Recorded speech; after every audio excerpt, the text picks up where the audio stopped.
Алмазбек Ахунжанович, жана жалпы бүгүн мен куттуктап кетет элем. Кыргызстан боюнча биздин мектепти бүтүрүүчү окуучуларыбызга, бүтүрүүчүлөрүбүзгө, ушуларга жалпысына ийгилик каалайт элем. Мына окууну бүтүп, bundan ары жакшы окуу жайларга окуп, мамлекетибизге, Кыргызстаныбызга чоң деген ийгиликтерди алып келген, мамлекетибизди алдыга сүргөн жаштарыбызга тилектешелем, ушуларды куттуктап кетем. Анан Алмаз Ахунжанович, экинчи маселеде муну 22-жылы 14-мартында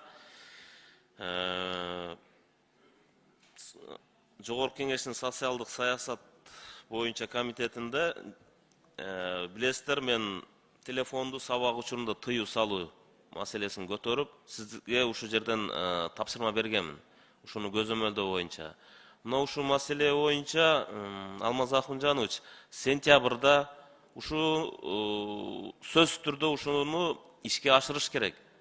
Өзүңүз ушу боюнча мага дагы жообун бересиз. Сентябрда ар бир мектепте өзүнүн телефонду коюучу окутуучулары болуш керек. Сабак учурунда эч кандай телефон колдонбогонго тыюу салуу боюнча.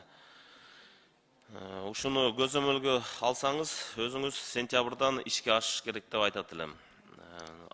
Анан экинчи маселе, урматтуу Алмаз Ахунжанович, тийиштүү жалпы